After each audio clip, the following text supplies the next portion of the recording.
Focus on the girl in the white shirt in the frame. That is Nia Wilson, 18 years old. She has just stepped off the train to transfer, like any other passenger in a crowded, fast-moving station. Everything appears completely normal, with no sign of danger. But now, watch that footage again.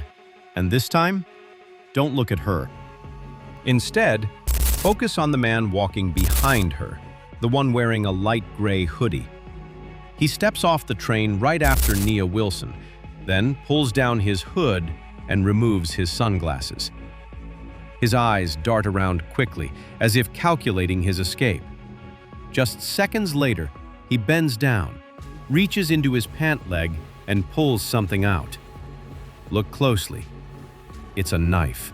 Moments later, he quickly conceals the knife beneath his hoodie, but keeps a firm grip on it, ready to act. In the crowded station, no one notices the girl he is quietly following, Nia Wilson. At that time, Nia was on her way home with her two sisters, Latifah Wilson and Tashia Wilson. They had just called their father to say they were almost home, then stood waiting for the train doors to open, completely unaware that danger was right behind them. But no one could have imagined that just minutes later, tragedy would strike. The man suddenly lunged forward, attacking two of the three sisters, including Nia Wilson. Everything happened so quickly that the entire area descended into chaos. Amid the panic, he immediately blended into the crowd and fled. He rushed down the stairs, exited the station, passed through the gates, and vanished before police could reach the scene. The entire moment was captured by a body-worn camera on a police officer. The attacker did not flee immediately. Instead, he pretended to be an innocent witness, approached the officers, and told them someone had been injured upstairs in the station. He even pointed in a direction, signaling where they should go, urging them to hurry. Without suspicion, they rushed to the scene to help Nia Wilson. And tragically, they had no idea that the perpetrator was standing right in front of them. It's the hardest thing I ever experienced in my life.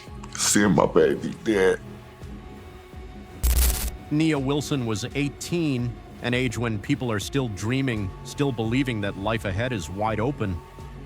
At a glance, Nia looked like any other girl, but to her family and friends, she was something more. A warm, gentle presence, the kind of energy that could change the entire room with just a smile. Her mother once said that whenever Nia walked into the house, the atmosphere softened, as if she carried light with her. Not a blinding light, but one warm enough to ease even the most exhausting days. Nia loved music. On some evenings, she would turn it on, pull her sisters into the room, and start dancing. It didn't have to be perfect, didn't have to be on beat. It just had to be fun. And those simple moments became the memories her family would hold on to the most. She was also deeply caring. Nia noticed the small things others often overlooked. A quiet pause, a sad glance. She would ask gently, just enough to make someone feel they weren't alone. In her family, Nia was the youngest. She was deeply loved, but what made her special was how she loved them back. Unexpected hugs, thoughtful questions, small gestures, always at the right time. Nia had dreams. She once said she wanted to do something that helped others, maybe in healthcare, maybe in justice. Whatever path she chose, she wanted her life to mean something. An 18-year-old girl, full of life, full of trust in people, with so much left undone. That night, as Nia rode the train home with her two sisters, everything felt normal. They talked, they laughed, they called their father to say they were almost home. And no one knew. It would be the last time they were together, whole as a family. But who was this suspect? After stepping off the train, he quickly blended into the crowd. His steps were hurried, his head lowered, and little by little, he disappeared from the view of the security cameras. Within minutes, he had left the station, slipping into the darkness where no one was paying attention to him anymore. In his mind, everything must have seemed perfect. No one noticed, no one stopped him, no one knew who he was. A plan that appeared smooth, cold, and without a trace. But he was wrong.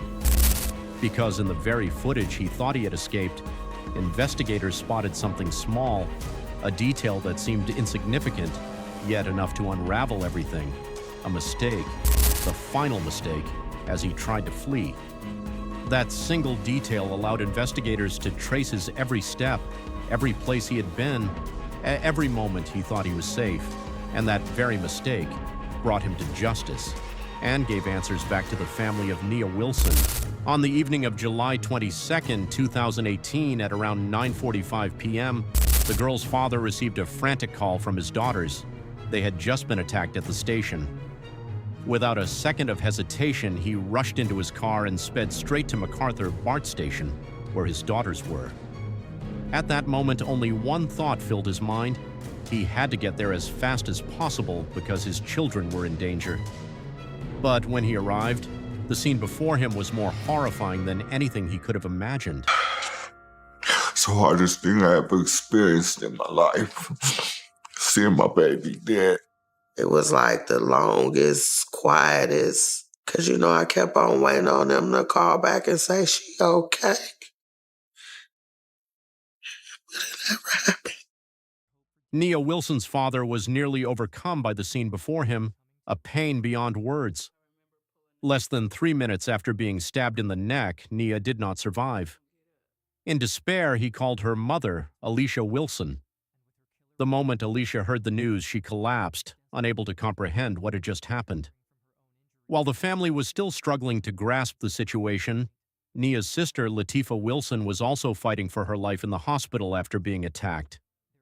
The entire family was plunged into profound shock. One haunting question remained. Who could have done this, and why? The doors had closed and then they had reopened. And then I started screaming, trying to go find help. I believe an officer came and talked to me. I was just like, go help my sister. Just make sure she's okay. Even though the attack happened in a crowded McCann, the suspect vanished right in front of security and police.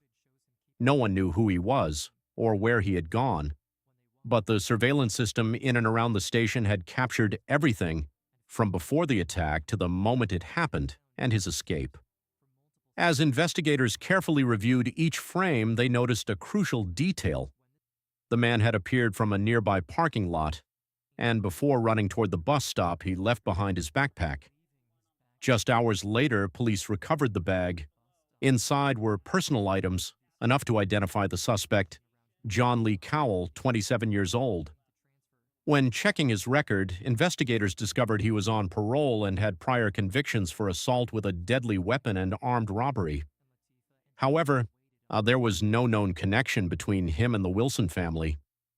At that point, the greatest hope for answers rested on the testimony of Latifah Wilson, the sister who survived the attack. Still recovering in the hospital, after learning that her sister Nia Wilson had died and the attacker was still at large, Latifah gathered her strength to recount everything that happened that night, with one purpose: the truth had to come to light. And all I could think of is apply pressure. I'm not knowing if I'm hurting her. I'm not knowing if I'm making it. And then I turned around and the security guard just grabbed me. It was like, you've been stabbed too. Before the tragedy, Nia Wilson and her two sisters, Latifah Wilson and Tashia Wilson, had gone to visit their relative Teresa, who had recently been diagnosed with a serious illness. The family gathered to cherish what time remained together. Around 9 p.m., the three sisters left and headed to Concord BART station to catch a train home to Oakland. From the moment they stepped onto the escalator, a strange man noticed them and began following. Security footage later showed that he watched them for about 15 minutes while they waited for the train, seemingly planning something in silence. He boarded the same train, sat near them across several stops, and quietly observed them from behind a pair of sunglasses. At around 9:35 p.m., when the train arrived at MacArthur BART station, the sisters prepared to get off and transfer, and he continued to follow. Tashia stepped onto the train first. On the platform, as a woman with a stroller backed away, the baby looked toward Nia. She smiled and waved back, a simple, ordinary moment. Then everything happened in an instant. Latifah later said she heard a strange sound. Nia suddenly collapsed forward, calling out her sister's name. At first, Latifah thought she had just tripped, until Tashia saw the blood. Nia had been stabbed twice in the neck. Latifah, standing beside her, was also attacked. In the chaos, the train doors closed, then opened again. Security personnel pulled Latifah away from the scene, but she didn't care about her own injuries. In that moment, there was only one thing on her mind: being with her sister. The family was overwhelmed with grief, but also filled with determination. They wanted the attacker to be brought to justice. Before her death, Nia had once expressed fear that one day she or someone she loved might become a victim simply because of the color of their skin. She had said that if that ever happened, her family should keep fighting for justice. Now that fear had become reality. Nearly 12 hours after the attack, police released images and information identifying the suspect, John Lee Cowell. The news spread quickly, and the community immediately joined in the search. The man was a complete stranger to the Wilson family, and the biggest question now was whether this had been a racially motivated attack. We are, unfortunately, we have to help our own family right now. We have supported a lot of families due to community violence, but this is special. This is family. They didn't ask to get cut or stabbed. Those are baby girls. Those are our children. So we need the community, especially the African American community, to stand down right now. We don't need, I'm at fear right now. We don't know if this was racist. We don't know if it was random. We don't know what it was. But we're asking the African American community to stand down right now. Let's get this information to find out what really happened. Let's find out the right facts so then we're able to deal with the situation. If anything, please share the post, look at the pictures. Come out today. We're having a visual today at the BART station from 4 to 7. We will be passing out flyers with his picture on there. We need the community involved. We need your help. We don't need us to break down right now, act crazy, tear up our city, or do anything that's crazy right now. Our family needs prayer. We need support. We have not lost a child like this here. This was personal. This was stabbing. It wasn't a gunshot.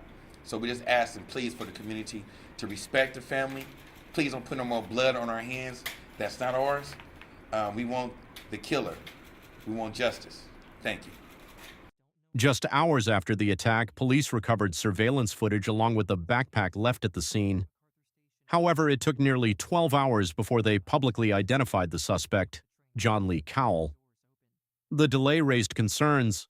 If the story didn't spread quickly, the man who killed Nia Wilson might escape justice. Soon after, posts about Nia spread rapidly across social media under the hashtag #SayHerName, a phrase originally used to raise awareness about violence against Black women and girls, later expanded as a call for justice for victims of racially motivated attacks. Public outrage surged. Around 1,000 people gathered at MacArthur BART station for a vigil. They wanted Nia's story to be heard, to honor her, and to demand justice. Meanwhile, despite the ongoing search, the suspect seemed to have vanished. But then, and in the middle of the vigil, an anonymous call suddenly came in. The caller reported being on a train and believed that the man sitting in front of them was the very person the entire community was searching for, John Lee Cowell. The train was heading straight toward MacArthur BART station, the scene of the crime and also the location of the vigil. Police had no way of knowing whether the man was planning to commit another attack, but they didn't hesitate, immediately deploying officers to intervene before it was too late. Units waited at the station, ready to make an arrest the moment the train arrived. But when the doors opened, they searched through the cars, and he was nowhere to be found. However, at another station about 20 minutes away, a different team of officers stopped and checked the same train, and this time, they saw him. The man standing right by the train doors was John Lee Cowell. Good.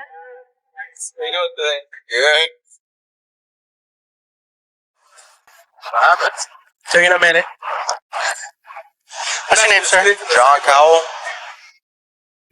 John Lee Cowell did not resist or attempt to flee. He was taken into custody without incident, and less than 24 hours after the attack, the manhunt officially came to an end. But the story didn't stop there. In May 2020, Cowell appeared in court. With a history of mental illness, he pleaded not guilty and claimed insanity. At one point during testimony, he even acted erratically, claiming the three sisters were aliens who had kidnapped his grandmother. When prosecutors prepared to present video evidence showing he was fully aware of his actions, Cowell suddenly began shouting, cursing, and deliberately disrupting the proceedings. Despite repeated warnings from the judge, he continued causing chaos until he was removed from the courtroom. However, surveillance footage from the night of the attack told a very different story. It showed that he had prepared in advance, bringing extra clothes to change after the attack, tracking his targets for an extended period, and deliberately focusing on the three sisters rather than others in the station. Because of this, prosecutors considered pursuing hate crime charges. They emphasized that many people had passed through the station that night, yet Cowell ignored them. It was only after he saw three young African-American women, including Nia Wilson, that he began to follow. Moreover, even while in custody, he continued to display racist behavior, deliberately approaching an African-American female officer and repeatedly directing offensive remarks at her. These pieces of evidence painted a clear picture of motive and premeditation behind his brutal actions. There was little doubt left. The attack was believed to be racially motivated. John Lee Cowell had not chosen Nia Wilson at random. However, proving a hate crime in court is not easy. For that reason, prosecutors chose to charge him with intentional murder, along with the special circumstance of lying in wait, as he had followed and targeted the victims before carrying out the attack at the station. During the investigation, while reviewing jail phone calls, prosecutors uncovered a crucial detail. Cowell admitted he had mental health issues, but also stated that he had deliberately stopped taking his medication so that he would appear more insane in court. Throughout the trial, he tried to act out of control, as if he were unaware of his actions, but the judge was not misled. In the end, the court determined that he was fully conscious and aware at the time of the attack. John Lee Cowell was convicted of the murder of Nia Wilson, the attempted murder of Latifah Wilson, along with the special circumstance of lying in wait. He was sentenced to life in prison without the possibility of parole. The verdict brought a measure of justice, but for Nia's family, the loss is something nothing can ever replace. Nia Wilson's mother shared that the shock was so overwhelming it nearly broke her. She lost her appetite, couldn't sleep for long periods, and her health declined significantly. Each member of the family had to find their own way to cope with the pain. Some turned to therapy and meditation, while others held on to small things like caring for pets just to make it through each day. Even so, they were not alone. The community came together to honor Nia. Hundreds attended her funeral and her story spread far and wide. Even basketball star Stephen Curry organized a high school game to raise funds and pay tribute to her family. For her loved ones, Nia is still present, in memories, in a love that has never faded. Her father said he would carry his daughter's name in everything he does, and believes that what Nia would want most is for people to remember love, compassion, and the belief in equality for all. They know the road ahead will be long and difficult, but they will keep going and keep moving forward for Nia. After all the loss and pain, Nia Wilson's family came to understand that if they only lived in grief, they would remain trapped in that moment forever. So they began learning how to move forward, not by forgetting, but by carrying Nia with them in a different way. Her name, Nia, in Swahili means purpose, and they believe that purpose did not end on that day.